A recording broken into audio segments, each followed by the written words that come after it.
வணக்கம். நான் தண்டபாணி பேசுகிறேன். இந்த யூடியூப் சேனல் ஆரம்பித்ததுக்கு காரணம் முக்கியமான நபர் ஜி பிரகாஷ். அவரோட யூடியூப் அந்த வீடியோ இந்த இதில் இன்றைக்கி அப்லோட் ஆகுது. அவரை பற்றி உங்களுக்கு சொல்லணுன்னா, அவர் வீட்டில் இருக்கிற ஜாயின்ட் ஃபேமிலி தான்.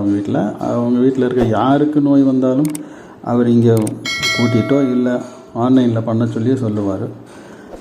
இது போக அவங்க கடைக்கு வர்றவங்க யாருக்காவது இங்கே இல்லை, இவராக வழியை கேட்டு அவங்க ஒன்றா இங்கே கூட்டிகிட்டு வந்து உட்கார வச்சோ ஏதோ பண்ணுவார். நான் கேட்டேன், ஏன் இப்படி? அவங்ககிட்ட சொன்னால் போதும், நம்பர் கொடுத்தா பத்தாதா கேட்டால், அவங்க போகிற பற்றியே தெரியறது இல்லைங்க, அப்புறம் அவர் ஆக்குபஞ்சர் எப்படி தெரியும் சொல்லுவாங்க. அதுதான் எனக்கு இந்த மோட்டிவேட் பண்ணுச்சு. இந்த மாதிரி சேனல் யூஸ் பண்ணணும், மற்றவங்க தெரிஞ்சுக்கணுங்கிறதுக்கு வேண்டி. இதேன் சொல்ல வரேன்னா, அவர் பண்ண இந்த காரியங்கள்னால முக்கியமான நோய் ஒன்று, அவங்க அப்பாவுக்கு ஒரே வாரத்தில் 2 பெரிய நோய்கள். அதுக்கெல்லாம் வந்ததுன்னா அது நான் அவர் சொல்ல போயிலே உங்களுக்கு தெரியும் எவ்வளோ பாதிப்பு. அந்த பாதிப்புலேருந்து இவர் இங்கே கூட்டிகிட்டு வந்து அவங்க வீட்டில் வந்தது மற்றவங்களாம் பண்ண இந்த நற்காரியங்கள்னால அந்த பெரிய சீக்குகள் வந்து அப்படி காணாமையே போச்சு. அதுக்கு எந்த மருந்தும் எடுக்காமையும் ஒன்றுமே சரியே பண்ணாமையே அது பாட்டுக்கு சரியாகி போச்சுன்னு சொல்கிறேன்.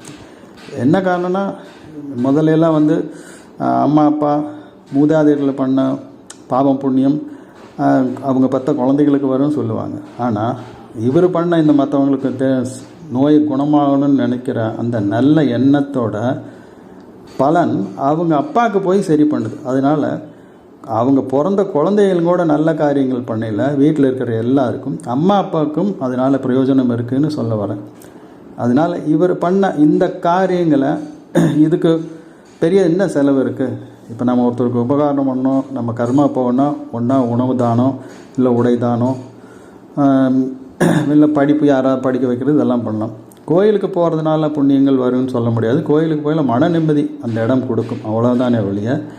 அவங்கள கர்மாவையோ புண்ணியங்கள்லாம் வரணுன்னா மற்றவங்களுக்கு ஏதாவது ஒரு பிரயோஜனமாக, அதாவது அவங்களுக்கு உதவிகரமாக ஏதாவது ஒரு காரியங்கள் இருக்கணும். இப்போ இந்த இதில் இவர் கூட்டிகிட்டு வந்ததெல்லாம் அதுதான் அவங்க அப்பாவுக்கு வந்து இந்த உயிரை காப்பாற்றி இப்படியெல்லாம் பண்ணுச்சுங்கிறது நான் நினைக்கிறேன் அந்த இது.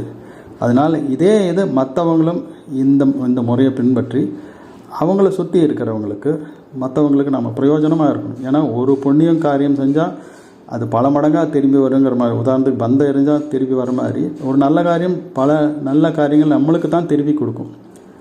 அதனால் சொல்கிறேன், இந்த இதுகளை அவரோட வீடியோ கொடுத்த மாதிரி மற்றவங்களும் அவங்க பெரியப்பட்டா அவங்களுக்கு என்ன நோய் வந்து எனக்கு தெரியாது, அதை மற்றவங்க தெரிஞ்சுட்டு அவங்களுக்கு குணமாகையில் அதை போட்டவங்களுக்கு வந்து அவங்க வந்து நன்றி தெரிவிப்பாங்க. அப்போ அந்த புண்ணியங்கள் அவங்க குடும்பத்துக்கு அவங்களுக்கு போய் சேரும். அதனால தான் இந்த இதுகள் பார்க்கல முதலெல்லாம் நான் யார்ட்டையும் அங்கே சொல்லுங்கள் இங்கே சொல்லுங்கன்னாலும் சொல்கிறதில்ல. இது மற்றவங்களுக்கு வேண்டியாதும் இந்த சேனலை வந்து நீங்கள் சப்ஸ்கிரைப் பண்ணி மற்றவங்களுக்கு வந்து ஷேர் பண்ணுறதுனால அந்த புண்ணிய காரியங்கள் உங்களுக்கு வந்து சேரும்.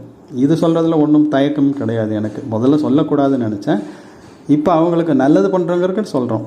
அதனால் இதை பார்க்குறவங்க முடிஞ்ச அளவுக்கு அவங்களோட வீடியோவை கொடுத்து அவங்களுக்கு வந்ததை மற்றவங்களுக்கு வராமல் தடுக்கிறதுக்கு பண்ணையில் அவங்களுக்கு புண்ணியம் வந்து சேரும். அதனால் அவங்க குடும்பத்தில் கண்டிப்பாக நல்லது நடக்கும், அது உறுதி. அது நாம் பண்ணுறதில் நாம் சொல்கிறதுல தப்பே கிடையாது. வணக்கம்.